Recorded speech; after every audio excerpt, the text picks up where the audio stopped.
அவங்களுக்குள்ளே ஒரு கோல்டு வார் திமுக நடந்துட்டு இருக்கு. கனிமொழி திமுகவுக்கு தலைமை தாங்குகிற இடத்திற்கு வர வேண்டும் என்று திட்டமிடுகிறார். இவர்கள் தீ வைத்து கொளுத்தினாலும் திருந்த போவதில்லை. திமுகவினுடைய 50 தலைவர்களில் ஒருவர் சத்தியமணி முத்தம்மையார், ஒடுக்கப்பட்ட சமூகத்தை சார்ந்தவர். அவர்களையே கொச்சைப்படுத்தி பேசியவர்கள். பெண்களை கொச்சைப்படுத்தி பேசுவதுதான் அவங்களுக்கு ஸ்டைலு. இப்பொழுது யார் பேசியிருக்கன்னா எதிர்க்கட்சி தலைவரே பேசியிருக்கார். இப்பொழுது எங்க தலைவர் ஓடுகாலின்னு சொல்றான். நான் உதயநிதி ஸ்டாலினுக்கு சொல்லுகிறேன், கலைஞரை கைது செய்த பொழுது உன்னுடைய தகப்பன் ஸ்டாலின் ஓடினான் பெங்களூருக்கு. நீ உன் அப்பனை சொல்லணும் ஓடுகாலின்னு. இல்ல தலைமை பண்பு இருந்திருக்குமானா ஒரு நடிகையினுடைய பெயரை குறிப்பிட்டு ஒரு பெயர் சொன்ன உடனே அது தூக்கி வெளியில போடுன்னு சொல்லி இருக்கணும். நான் பேடையில பேசிட்டு இருந்தா இப்படிதான் நான் இதுதான் செய்வேன்.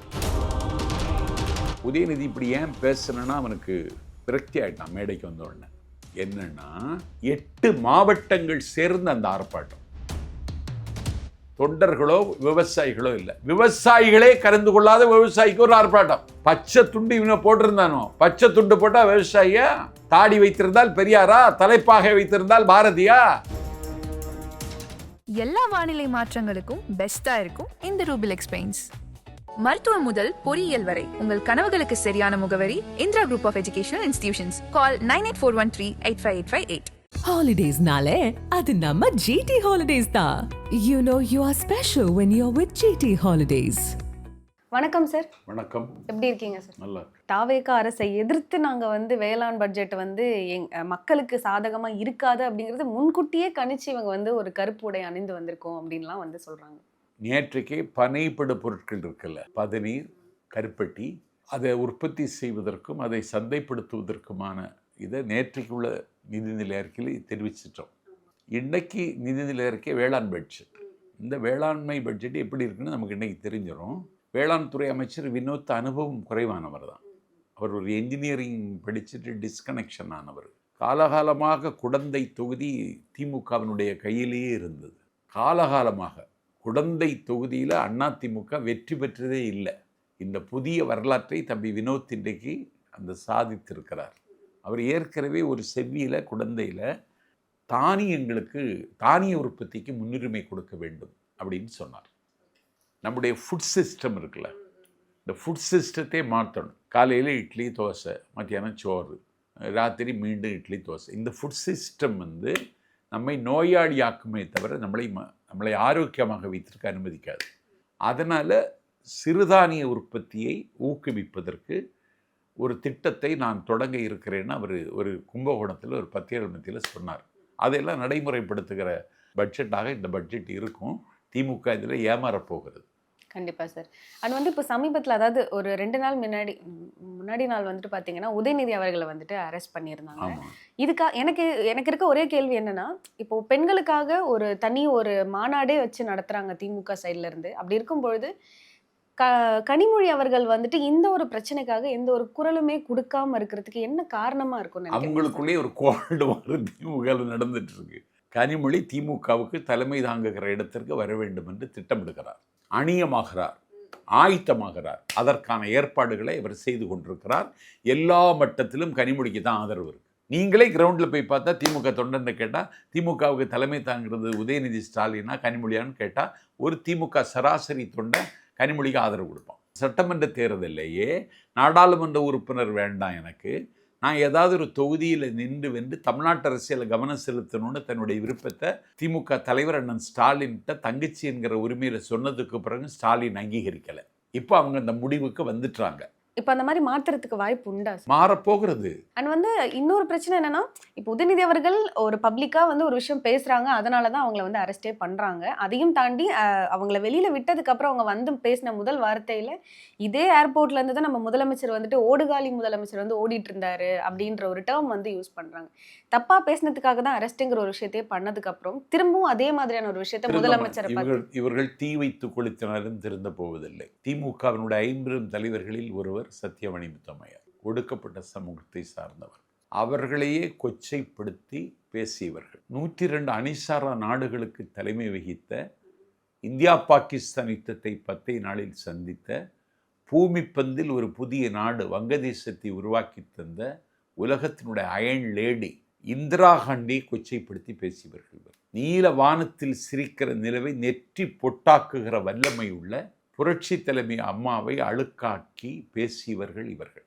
ஒரு பருவ சுகங்களை அனுபவிக்க வேண்டிய வயதில் தன்னுடைய கணவனோடு குடும்பம் நடத்த முடியாமல் ஜெயலலிதா என்கிற பெருமாட்டிக்கு தொண்டாற்றுவதே என்னுடைய வாழ்க்கைன்னு சொல்லி 36 ஆண்டு காலம் அந்த அவருக்காகவே வாழ்ந்த சசிகலாவை இழித்தும் பழித்தும் பேசியவர்கள் இவர்கள். பெண்களை கொச்சைப்படுத்தி பேசுவது தான் அவங்களுக்கு ஸ்டைலு. இப்பொழுது யார் பேசியிருக்கன்னா எதிர்க்கட்சி தலைவரே பேசியிருக்கார். அதை நியாயப்படுத்துவதற்கு தமிழ்நாட்டில் யாரும் தயாராக இல்லை. இப்பொழுது எங்கள் தலைவர் ஓடுகாலின்னு சொல்கிறான். நான் உதயநிதி ஸ்டாலினுக்கு சொல்லுகிறேன், கலைஞரை கைது செய்த பொழுது உன்னுடைய தகப்பன் ஸ்டாலின் ஓடினான் பெங்களூருக்கு. நீ உன் அப்பனை சொல்லணும் ஓடுகாலின்னு. அன்னைக்கு கனிமொழி மட்டும்தான் மத்திய சிறைச்சாலை வாசல்ல வந்து கலைஞர் தரையில் உட்கார்ந்துருக்கிறார், கனிமொழி தான் பக்கத்தில் வந்து நின்னாங்க, ஸ்டாலின் நிக்கல. நீ உன் அப்பனை சொல்லணும் ஓடுகாலின்னு. எங்க தலைவர் அன்னைக்கு 41 பேர் சடலமாக சரிந்து விட்டார்கள். அந்த இடத்திலிருந்து அவர் திருச்சிக்கு மீண்டு விமானம் பிடித்து சென்னைக்கு வந்து விட்டார். ஏன், என்ன காரணம்னா தலைவர் அந்த இடத்திலேயே நின்றிருந்தால், தலைவர் அந்த ஸ்பாட்லேயே நிற்கிறார்னு சொல்லி தென் திசை குமரி முதல் திருத்தணி மலையின் எல்லை வரையிலும் இருக்கிற எல்லா விஜயை ரசிக்கிற தம்பிகள், விஜயை கொண்டாடுகிற தம்பிகள் எல்லாம் அங்க வந்திருப்பாங்க கரூருக்கு. லட்சக்கணக்கான மக்கள் அமராவதி கரையில் திரள்வார்கள். ஆடி பெருக்கெடுத்து ஓடி வரும் வெள்ளம் ஒரு கூட்டம் வரும். அந்த கூட்டத்தை கட்டுப்படுத்துவதற்கு காவல்துறையால் முடியாமல் போகும். அப்பொழுது மீண்டும் நெரிசல் ஏற்பட்டு இந்த 41 பேர் மரணம் என்பது 82ஆக மாறி இருக்கும். இதை முன்கூட்டியே உணர்ந்து கொண்ட தொலைநோக்கு பார்வையுள்ள தலைவன் விஜய். ஒன்னு மாதிரி உளறி கொட்டுகிறவன் அல்ல விஜய். அதாவது ஒரு மேடையில பேசும்பொழுது இந்த மேடை நாகரிகம்னு மேடை நாகரிகம்னு ஒண்ணு இருக்குல்ல. ஏன்னா அவங்க தொண்டர்கள் எல்லாருமே வந்துட்டு த்ரிஷான்னு கத்தும் பொழுது இவங்க வந்து ஒரு அது ஆக்சுவலா அவங்க என்ன இல்ல தலைமை பண்பு இருந்திருக்குமானா, ஒரு நடிகையினுடைய பெயரை குறிப்பிட்டு ஒரு பயல் சொன்ன உடனே அந்த தூக்கி வெளியில போடுன்னு சொல்லியிருக்கணும். நான் பேடையில பேசிட்டு இருந்தா இப்படிதான் நான் இதுதான் செய்வேன். நீ அதை செய்யாம உடனே சரி தண்ணி வந்தா சரின்னு சொல்றியே. இந்த கொச்சையும் இந்த இரட்டை வார்த்தையும் நீ எங்க படிச்ச நீ? அதற்கு பிறகு நான் காவிரி தண்ணியை தான் சொன்னேன்னு மீண்டும் ஒன்று பண்றான் பாருங்க, இன்டர்பிரட். இதற்கு ஒரு மன்னிப்பே கிடையாது. அதே சமயம் திமுகல இருக்கிற எல்லாருமே வந்துட்டு அவங்களுக்கு முட்டு கொடுக்கறதுக்காக பேசுற ஒரு விஷயம் என்னன்னா, மக்களுக்காக நிறைய பேர் நிறைய கேட்கறாங்க, அதுக்கு எல்லாமே வந்துட்டு முதலமைச்சர் விஜய் எந்த பதிலும் சொல்லல, அதுக்காக எதுவுமே அவர் பேசல. த்ரிஷா பத்தி கேட்ட உடனே ஒரு பேச்சுக்கு பதில் கொடுத்துட்டாங்க. இந்த நடவடிக்கைக்கும் தமிழக முதலமைச்சருக்கும் சம்பந்தம் இல்லை. அது எல்லாருமே லிங்க் பண்ணி பேசுறாங்க சார். அவங்க கொடுத்த ஆர்டர் இந்த நடவடிக்கைக்கும் எங்கள் தலைவருக்கு சம்பந்தம் இல்லை. அவர் இந்த மாதிரி சிறுபிள்ளைத்தனமாக நடந்து கொள்ள மாட்டார். ஒரு கொந்தளிப்பான சூழல் தஞ்சாவூர் மாவட்டத்தில் உருவாகிவிட்டது. தாபேக்கா தொண்டர்கள் ஆர்ப்பாட்டம் என்று வீதிக்கு வந்து விட்டார்கள். காவல்துறையில் மனு கொடுத்தாச்சு. முகாந்திரம் இருக்கிறது, குற்றம் இழைத்ததற்கு முகாந்திரம் இருக்கிறது. சம்பந்தப்பட்ட குற்றவாளியை அழைத்து விசாரிக்க வேண்டியது காவல்துறைக்கு இருக்கிற கடமை.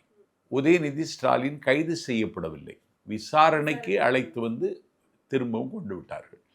முதல் நிதிநிலை அறிக்கை கூட்டத்தில் எதிர்க்கட்சி தலைவர் கலந்து கொள்ள வேண்டும் என்கிற கடமை உணர்வு இந்த அரசுக்கு இருந்தது. அவங்க திமுக சைட்ல இருந்து சொல்றது என்னன்னா, முதல் பட்ஜெட்டுக்கு அவங்க வரக்கூடாதுன்றதுக்காக தான் இப்படி ஒரு பிளானையே பண்ணியிருக்காங்க அப்படின்னு வந்து சொல்லப்படுறாங்க. அப்படி ஒன்றும் கிடையாது. என்னன்னு கேளுங்க. உதயநிதி இப்படி ஏன் பேசணுன்னா அவனுக்கு விரக்தி ஆயிட்டான் மேடைக்கு வந்த உடனே. என்னன்னா 8 மாவட்டங்கள் சேர்ந்து அந்த ஆர்ப்பாட்டம். இதை யாரும் கவனிக்கலை, நீங்கள் யாருமே கவனிக்கலை. நாஞ்சல் சம்பத் சொல்கிறேன். நாகப்பட்டினம், திருவாரூர், பெரம்பலூர், அரியலூர், புதுக்கோட்டை, திருச்சி, தஞ்சை 8 மாவட்டங்களிலிருந்து தஞ்சாவூரில் ஆர்ப்பாட்டம். மேகதாது அணைக்கு 8 மாவட்டங்களிலிருந்து திமுக நிர்வாகிகளும் வரல, திமுக இளைஞரணி தம்பிமார்களும் வரல. இன்னும் சொல்ல போனால் தஞ்சை மாநகரத்தில் இருக்கிற திமுக தொண்டர் இந்த ஆர்ப்பாட்டத்தில் கலந்துக்கிடலை. நீங்கள் ஆர்ப்பாட்டத்தை பார்த்தீங்கன்னா வெள்ளையாக கொஞ்சம் பேர் நிற்கிறாங்களே தவிர தொண்டர்களோ விவசாயிகளோ இல்லை. விவசாயிகளே கலந்து கொள்ளாத விவசாயிக்கு ஒரு ஆர்ப்பாட்டம். பச்சை துண்டு இவனை போட்டிருந்தானோ, பச்சை துண்டு போட்டால் விவசாயியா? தாடி வைத்திருந்தால் பெரியாரா? தலைப்பாகை வைத்திருந்தால் பாரதியா? விவசாயிகளை அந்த விரக்தியில தான் பேசினார். அதே சமயம் அவர் சொல்றது அப்போ இதுதான் சொல்றேன், இவனை ஏற்றுக்கொள்ள திமுக தொண்டன் தயார் இல்லை. ஆனா அவங்க சொல்லும் பொழுது எப்படின்னா, விவசாயிகளுக்காக நான் போராடி அதுக்காக என்ன அரெஸ்ட் பண்றாங்கன்னா, நான் எத்தனை முறை வேணாலும் என்ன அரெஸ்ட் பண்ணா எனக்கு பிரச்சனையே இல்ல அப்படின்னு சொல்றாங்க. எங்களுக்கு வேற வேலை இருக்கு, இவனை அரெஸ்ட் பண்ணுறதுதான் எங்களுக்கு வேலையா? அதுலயும் இன்னொரு விஷயம் குறிப்பிட்டிருக்கிறது என்னன்னா, என்ன கைது பண்றாங்க அப்படின்னா, நான் ஏதாவது தப்பா பேசியிருக்கேன்னா, நான் எதுவுமே தப்பா பேசல. என்ன நான் பேசின ஆர்டரவே மாஃப் பண்ணியிருக்காங்க. நான் பேசவே இல்ல அந்த மாதிரிலாம். அந்த யாரோட பேரும் என்கிட்ட இருந்து வரவே இல்ல. அப்படி நான் தான் தப்பு பண்ணேன், நீங்க என்ன அரெஸ்ட் பண்ணீங்கன்னா, I will face the consequences அப்படின்னு சொல்லுவாங்க. ஆனா தான் பேசினேங்கிறத ஒத்துக்க முடியாத அளவுக்கு தான் அவருக்கு அதைத்தான் சொன்னோம், தோல் மரத்து போனோம். எனக்கு டங் ஸ்லிப்பாயிடுச்சு. இதுல யாராவது வருத்தப்பட்டா நான் இதை திரும்ப பெற்றுக்கொள்கிறேன்னு தமிழ்நாட்டு தாய்மார்களுக்கு அவன் சொல்லியிருக்க வேண்டும். ஏன்னா எல்லாருக்கு வீட்லேயும் ஒரு பெண் இருக்கிறாள். ஒரு பெண்ணை கொச்சைப்படுத்துகிறான் ஒரு எதிர்க்கட்சி தலைவர்னு சொல்லி எல்லா பெண்களும் வருத்தப்பட்டாங்க. அந்த பெருந்தன்மை கூட அவருக்கு இல்லை. ஆனா இப்போ விஜய் அவர்களை பத்தியோ இல்ல த்ரிஷா அவர்களை பத்தியோ அப்படி உதயநிதி அவர்கள் பேசினாங்கன்னா, பின்னாடி எல்லாருமே அவங்கள பத்தி பேசுவாங்கன்றது அவங்களுக்கு மேபி தெரியாம இருந்திருக்கலாம் இல்லையா சார்? ஏன்னா இப்போ அதுக்கேற்ற மாதிரி எந்த ஆக்ட்ரஸ் கூட உதயநிதி அவர்களை வச்சு பேசுறாங்களோ அந்த ஆக்ட்ரஸ் ஒரு குறிப்பிட்ட ஒரு திருக்குறள் போட்டு ஒரு ட்விட்டர் போடுறாங்க. இப்போ எல்லாருமே த்ரிஷா அவர்களை பத்தி பேசினதை மறந்துட்டு எல்லாருமே உதயநிதி அவர்களை பத்தி தான் பேச. நேரத்தை பகிர்ந்தமைக்கு ரொம்ப நன்றி சார். தேங்க்யூ. எல்லா வானிலை மாற்றங்களுக்கும் பெஸ்டா இருக்கும் இந்த ரூபில் எக்ஸ்பிளைன்ஸ். மருத்துவம் முதல் பொறியியல் வரை உங்கள் கனவுகளுக்கு சரியான முகவரி Indira group of educational institutions. Call 9841385858. Holidays-nale, அது நம்ம GT Holidays தான். You know you are special when you're with GT Holidays.